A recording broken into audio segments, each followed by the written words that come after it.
can work harder. You need to discipline your mind better. We need to help people more than just saying it's okay. It's okay that you're not willing to help yourself out. That's not okay. It's not okay. It's not acceptable. Even though it's your life, if that's acceptable, that's unacceptable. And there's a lot of people in this world, me included, that if I accepted that, I wouldn't be anywhere. So yeah, a lot of people just, they start creating a narrative about themselves that make it okay. The ultimate get out of jail free card. And now the world is set up to have so many get out of jail free cards. Number one, you've got to work on yourself. It's very important that you engage in an ongoing process to develop you. Spend more time on yourself than what you've been spending. It's very important. You owe that to yourself. You'll get scared sometimes. Your mind will go blank on you. Some people you will allow to unnerve you. And you wonder, what's wrong with me? I'm not crazy. That's why you've got to learn to make a conscious, deliberate, determined effort to stand up inside yourself. Working on yourself, watching that inner dialogue, it will determine the quality of your life. I don't believe this. I know this. Happiness for most people is temporary. So success without fulfillment, that's called failure. If you know somebody who's got everything they thought they wanted and they're not fulfilled, they got a real problem. So what's going to make you fulfilled? Finding your gift, contribution. Life's not about me, it's about we. If we feel like we're contributing to someone else, then we don't just get something, we become something. And what you get never makes you happy long term. Who you become makes you very happy or very sad. So part of that art of fulfillment is, what's my contribution? The second part of it is appreciation. Some of you are contributing, but you're not taking the time to really appreciate. You're not noticing. Every moment of your life, you got to decide, what are you going to focus on and what does it mean and what are you going to do? Is it the end of the beginning? Are you being punished or rewarded? Meaning is where all life is shaped, and you have the power to change the meaning. How fast? You better ask a better question or come up with a better answer. But your education is not the most important thing in your life. I'm sorry, it's not. Your dream is the most important thing in this world. It tops your education. The principal came up on the stage while I was speaking. Don't ever say that to my school again. Well, I'm just telling you, dog. You can save your kids a lot of pain if you ever talk to them about their dreams. You got to talk to young people about their dreams. See, it's not your education. The Bible don't even mention education. It ain't even in there. Harvard ain't in there. UCLA ain't in there. The Bible says a man without a dream or vision shall perish. If you talk to kids about their dreams, your dreams can spur you to get the education. But if you never find out what a child is dreaming about, you can't hold their attention.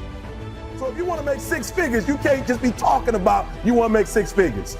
You hear what I'm saying to you tonight? If you do the three things I tell you to do tonight, I guarantee you, whatever it is you want to do in life, you'll be able to do. You will be able to accomplish whatever you want to academically, financially, relationally, whatever. So three things. All right, now I'm going to tell you this story. I got to get out of here. There was a young man who, he wanted to make a lot of money, and so he went to this guru, right? He told the guru, I want to be on the same level you are. And so the guru said, if you want to be on the same level I'm on, I'll meet you tomorrow at the beach at 4 a.m. He like, the beach?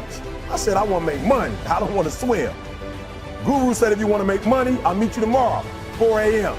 So the young man got there at 4 a.m. He all ready to rock and roll, got on the suit. The old man grabs his hand, said, how bad do you want to be successful? He said, real bad. He said, walk on out in the water. So he walks out into the water. Watch this. When he walks out into the water, it goes waist deep. So he like, this guy crazy.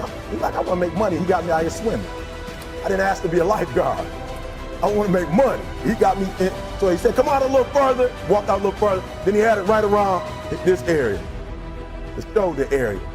So this old man crazy. He's making money, but he crazy.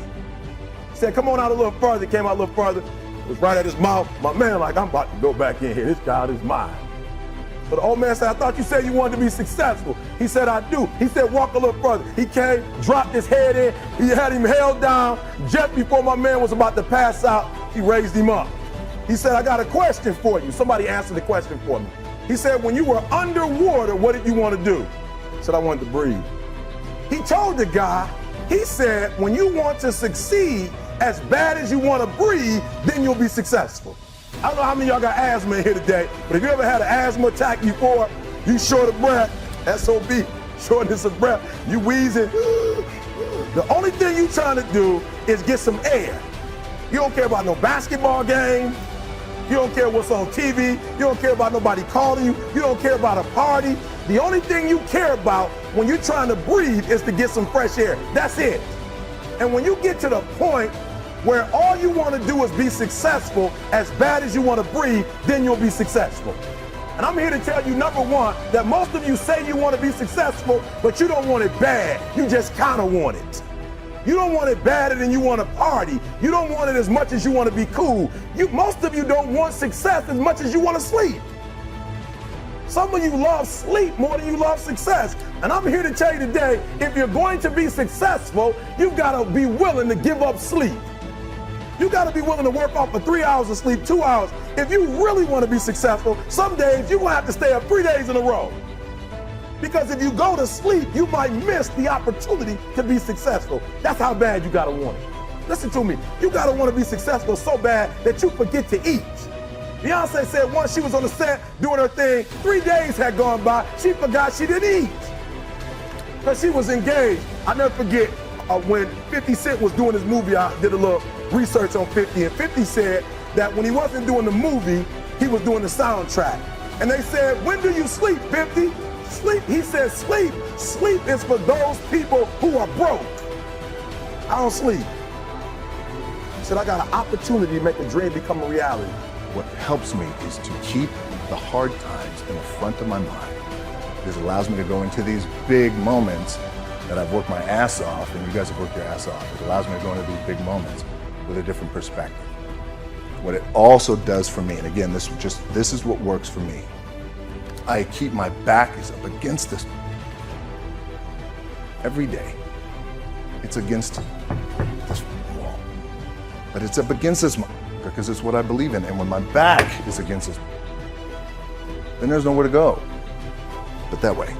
So I feel like this could be something, an ideology and mindset that could help you, if you look at it that way. Because you made it already. We made it. We're successful boys, and we're lucky boys to be where we're at. Well, you guys made it. Everybody's rich in the room. Nobody's gonna get evicted anymore. Anything you got, there's no more money problems, right? You got a lot of hands out now.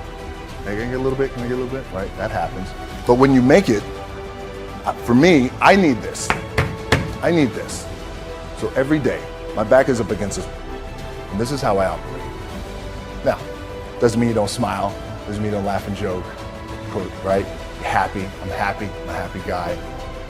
But when it comes to business, and when it comes to executing, it's up against this. And I gotta go that way. And I don't give a who is in front of me. They're not gonna stop me.